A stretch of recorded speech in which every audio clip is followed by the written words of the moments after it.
Hello everyone. आज हम लोग बात करेंगे थेरेप्यूटिक्स फॉर एपेंडिसाइटिस। एपेंडिसाइटिस काफ़ी जो है क्रिटिकल और एक्यूट कंडीशन होती है, बहुत सीवियर पेनफुल कंडीशन होती है और जहाँ पे ज़्यादा हमारे पास टाइम नहीं रहता पेशेंट को वेट एंड वॉच करने का।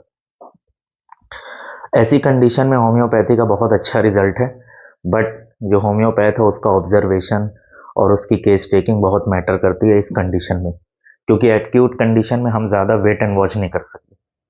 तो फर्स्ट एमडी हमारी लिस्ट में है आइरिस टेनेक्स। आइरिस टेनेक्स का अपेंडिसाइटिस में क्या इंडिकेशन है कि अगर पेशेंट को बहुत ज़्यादा बर्निंग हो रही है, स्पेशली स्कैल्प पे, सर पे बहुत ज़्यादा बर्निंग हो रही है और इरप्शन नहीं है, पेशेंट को अपेंडिसाइटिस हुआ है, सर पे बर्निंग हो रही है, बहुत ज़्यादा जलन हो रही है और कोई इरप्शन नहीं है, कोई भी वहाँ पे दाने नहीं है, कुछ भी नहीं है, और पेशेंट के माउथ में बहुत ज़्यादा बर्निंग हो रही है, गले में बहुत ज़्यादा बर्निंग हो रही है और साथ में बर्निंग के टोटल ड्राइनेस है, माउथ में टोटल एब्सेंस ऑफ सलाइवा है, बिल्कुल भी थूक नहीं बन रहा, जेरोस्टोमिया है। मतलब पेशेंट को जो है पूरी तरीके से ड्राइनेस ऑफ माउथ है, ड्राइनेस ऑफ थ्रोट है और उसके साथ बर्निंग है, बहुत पेक्यूलियर है। और पेशेंट कोल्ड वाटर पी रहा है, उसके बावजूद पेशेंट को आराम नहीं मिल रहा, ठंडा पानी पी रहा है, उसके बाद भी उसकी बर्निंग में उसको कोई भी फर्क नहीं दिख रहा। और आइरिस टेनेक्स अपेंडिसाइटिस में क्या सिम्टम होगा कि इसको दोपहर के 2 बजे, जब से इसको अपेंडिसाइटिस होगा, क्योंकि पेन की वजह से फीवर्स एंड चिल्स भी आएंगे, तो एग्जैक्टली दोपहर के 2 बजे इसको चिल्स आएंगे और रात में मिडनाइट के बाद पेशेंट को प्रोफ्यूज डायरिया या प्रोफ्यूज वॉमिटिंग या बोथ मिल सकती, मतलब बहुत ज़्यादा इवैक्यूएशन ऑफ फ्लूइड्स होगा रात के मिडनाइट के बाद, 12 बजे के बाद, और उसके बाद उसका अपेंडिसाइटिस का पेन जो है वो वर्स हो जाएगा। आइरिस टेनेक्स का कॉम्बिनेशन आइरिस वर्सिकलर और ब्रायोनिया के बीच का है, ब्रायोनिया वाली ड्राइनेस और आइरिस वर्सिकलर वाली बर्निंग। आइरिस वर्सिकलर में ड्राइनेस नहीं है और ब्रायोनिया में बर्निंग उतनी नहीं है, और बाकी अपेंडिसाइटिस का पेन वैसे ही जैसा इसका करेक्टरिस्टिक होगा, बहुत ज़्यादा राइट साइड में पेन होगा, लीवर के रीजन में पेन होगा, ये सारे इसके कॉमन सिम्टम्स रहेंगे अपेंडिसाइटिस वाले, बट जो पेक्यूलियर सिम्टम है वो हमने बता दी। नेक्स्ट एमडी हमारी लिस्ट में है इशनीशिया। इशनीशिया का क्या इंडिकेशन है अपेंडिसाइटिस में कि सबसे पहले जब भी पेशेंट को अपेंडिसाइटिस के साथ बहुत ज़्यादा ऑफेंसिव बर्निंग और ब्लडी और सपरेटिव पस वाला इस टाइप का, मतलब ऐसा स्टूल हो रहा है, पेशेंट के स्टूल से पस आ रहा है, पेशेंट के स्टूल से बहुत ज़्यादा ब्लड आ रहा है, बहुत ज़्यादा बर्निंग है पेशेंट को, और साथ में पेशेंट को बहुत ज़्यादा स्किन पे बॉइल्स हैं, रैश हैं, और जो स्किन के इरप्शन है वो बहुत ज़्यादा बर्निंग हो रही है। वहाँ पे आइरिस टेनेक्स में इरप्शन नहीं थे, यहाँ पे बॉइल्स हैं, मोटे मोटे फोड़े होंगे अपेंडिसाइटिस के साथ या टाइफॉइड के साथ, टाइफॉइड है साथ में, टिफ्लाइटिस है, अपेंडिसाइटिस है, उसके साथ बहुत ज़्यादा फोड़े होंगे, पूरी तरीके से सेप्टिक कंडीशन होगी, ब्लड में पूरी तरीके से सेप्सिस मौजूद होगी, काफ़ी ज़्यादा WBC के लेवल बहुत ज़्यादा बड़े होंगे, इन्फेक्शन काफ़ी ज़्यादा होगा। तो ये इंडिकेशन है इशनीशिया का सेप्टिक कंडीशन में, मतलब इशनीशिया अपेंडिसाइटिस की उस स्टेज में इंडिकेट होगी जहाँ पे अपेंडिसाइटिस के साथ बहुत ज़्यादा पेशेंट को बर्निंग और स्किन के सिम्टम्स बहुत ज़्यादा मिलेंगे, और यहाँ पे सिमिलर होगी आर्सेनिक के।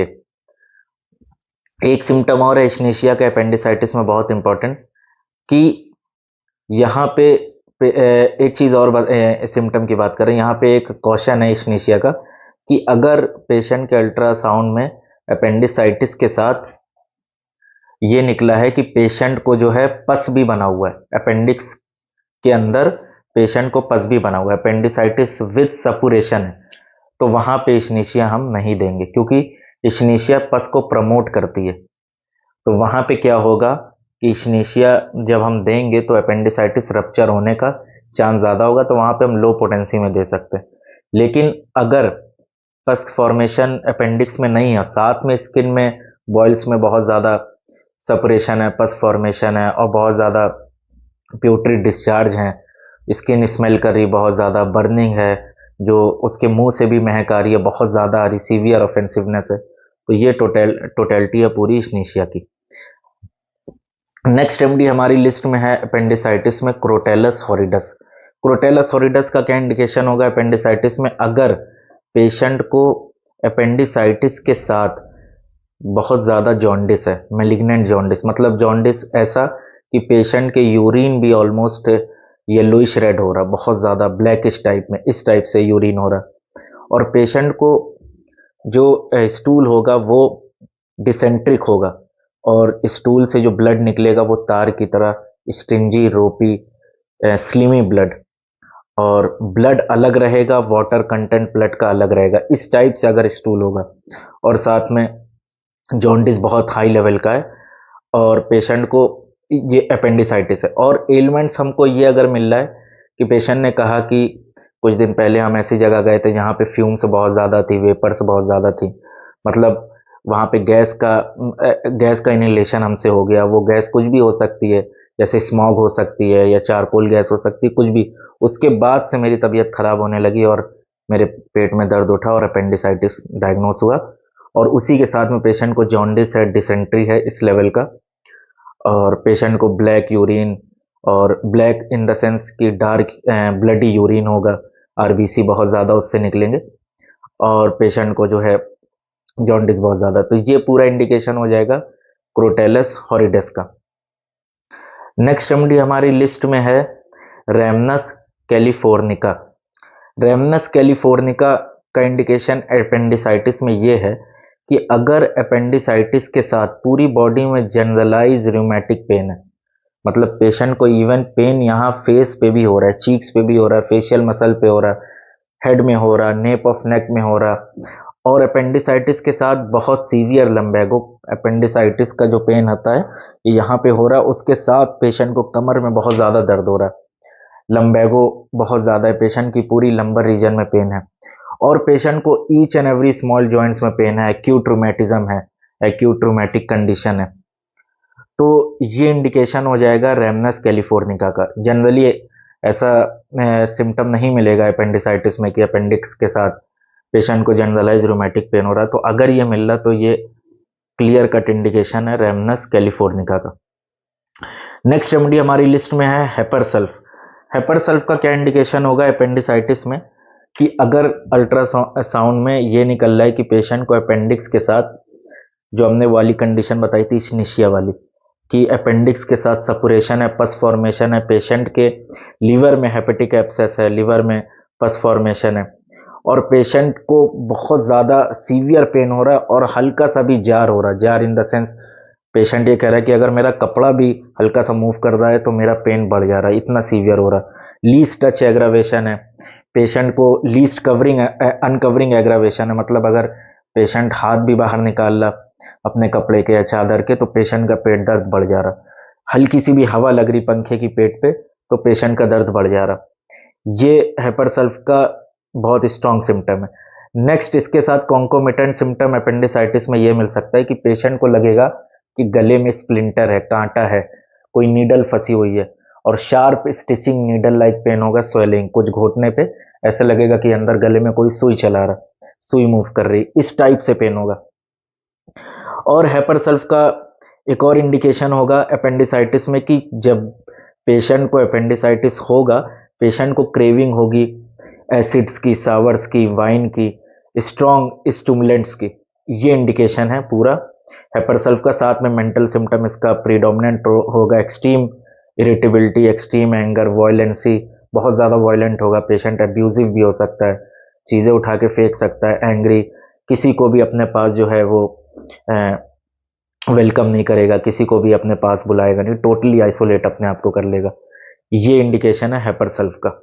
यहाँ पे ये मेंटल सिम्टम में ब्रायोनिया के सिमिलर है, बट ब्रायोनिया में इरिटेबिलिटी ज़्यादा, यहाँ पे वायलेंसी ज़्यादा है। नेक्स्ट रेमेडी हमारी लिस्ट में है बैप्टीशिया।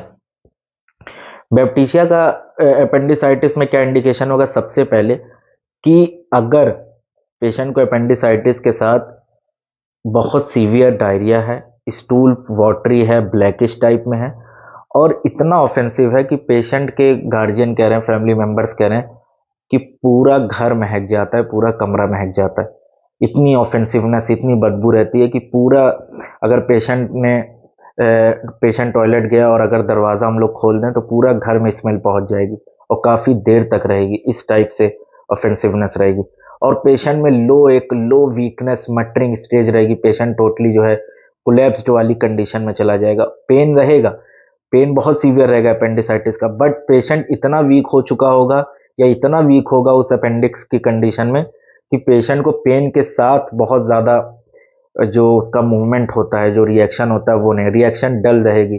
पेशेंट कंफ्यूज रहेगा, डेलीरियम वाली स्टेट रहेगी, एक पेशेंट को कोमाटोस टाइप वाली, अनकॉन्शियसनेस टाइप वाली, और साथ में severe offensive perspiration, profuse perspiration, offensive perspiration. मतलब यहाँ पे ऑफेंसिवनेस प्रीडोमिनेंट है। उसके कोई भी डिस्चार्ज हो, चाहे वॉमिटिंग हो, चाहे सलाइवा हो, चाहे मुंह से ब्रेथ हो, चाहे स्टूल हो, चाहे यूरिन हो, हर चीज ऑफेंसिव कैडेवरस स्मेल होगी। तो ये कुछ रेमेडीज थी अपेंडिक्स की, आगे हम लोग कंटिन्यू करेंगे। अभी के लिए इतना, थैंक यू।